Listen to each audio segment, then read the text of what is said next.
While most people know me for painterly transformations from starting photographs, today I'd like to bring it back to more fundamental photography techniques, but in a digital context. In my early days, I shot all black and white using Kodak 35mm and 120 films. Any magic that was not done in the camera was painstakingly done in the darkroom. Now, computer software has enabled me to do a lot more and not spend hours in the dark. I've always admired the beautiful black and white landscapes of Ansel Adams and Clyde Boucher. But living in Florida has its own challenges for photographers. Lighting often has extreme ranges, and figuring out what to make the center of focus in a jungle scenery can be quite bewildering. To make it harder, translating those greens and yellows into black and white can sometimes be a real stretch. I'd like to share with you some tricks and techniques that I've found to aid in this. However, to start with, I'm going to talk heresy to the photographic world. I shoot and do most of my work in JPEG or PNG files. Forget about those bloated megapixel raw images. The results I get with JPEG and PNG files are clear, and it's a lot easier to work with 6 megabyte files than it is to 200 megabyte ones. I'll show you. The simplest way to convert an image from color to black and white is to use a photo editor such as Photoshop, which I'm using here, and come up here to Image, Adjustments, and simply just click on black and white. And it usually does a pretty good job.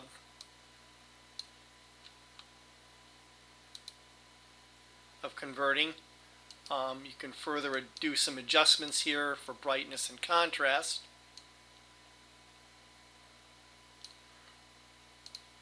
But it often leaves out a lot of subtleties, and to play around with some of these wide-ranging values and colors can be a real daunting task. An alternative to the straight conversion is to use a plug-in filter such as Nik filters, which can do a much better job of creating a lot of different styles for black and white. So we'll come up here to Nik and choose Silver Effects Pro.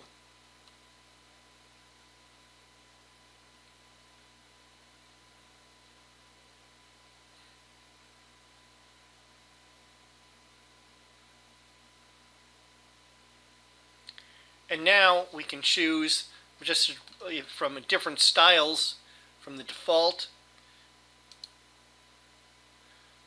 to different levels of contrast and brightness.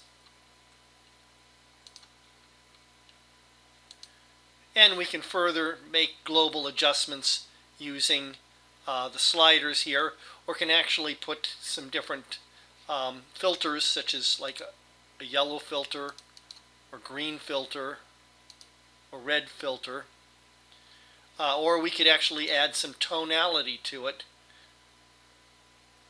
such as a mild sepia tone.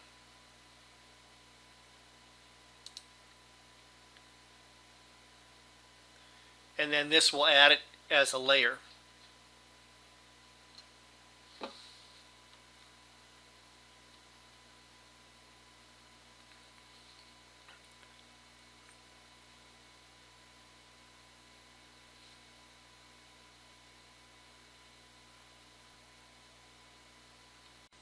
Another successful technique for converting and working with black and white images without having to purchase a plug-in or additional software is using a concept called LUTs. LUTs, or LUTs, stand for lookup tables. They are most commonly used in cinema to color grade images to match the original scene or to add a cinematic look. You've probably seen these used extensively if you've seen any episodes of Game of Thrones. They can also be used for black and white images to give more complex grading and tonality. LUTs are similar to presets, which you are probably familiar with if you've used Lightroom, but presets manipulate a much wider set of image parameters than simply color and tone, which LUTs do.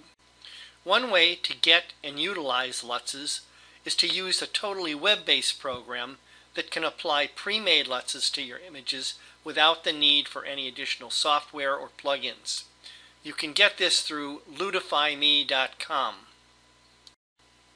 You can either do a trial version of LutifyMe or subscribe to one of their 3 basic programs that they have, which offer a variety of features and integration with other programs. Depending on the package you pick for LutifyMe, it can be integrated with other software editing programs such as Lightroom, Photoshop, and ON1. However, if you wish to just use the web-based program, it supports PNG and JPEG files. I brought this image into LutifyMe to show you how you can use this program to both convert it to black and white and select a number of different styles for black and white. So I'm going to move over here and click on black and white films, and you can see on the right hand side we have an entire selection.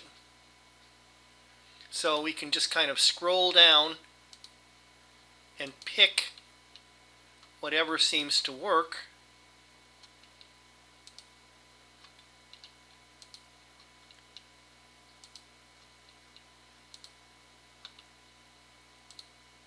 And we can also add and manipulate both exposure and contrast a little bit. So I can just bump up the exposure or increase the contrast. And it will also apply those same settings to the next image, or I can basically turn them off.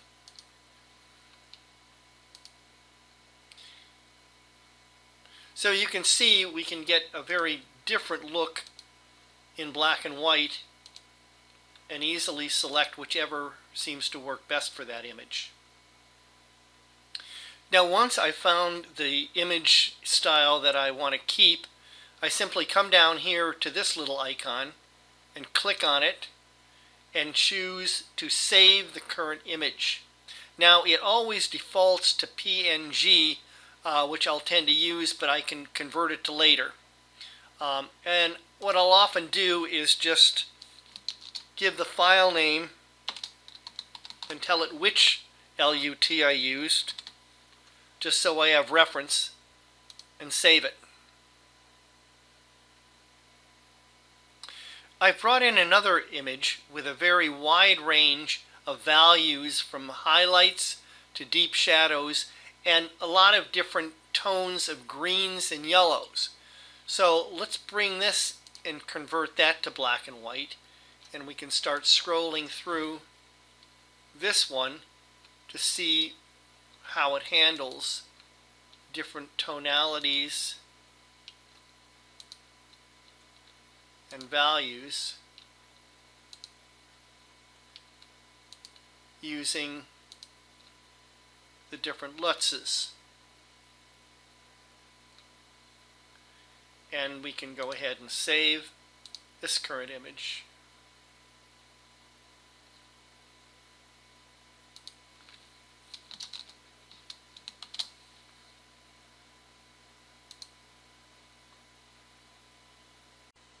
So the following images is just a selection of ones that I have done using both LutifyMe and Nik Filter Effects Silver Effects Pro, and you can see some of the different effects that it produces.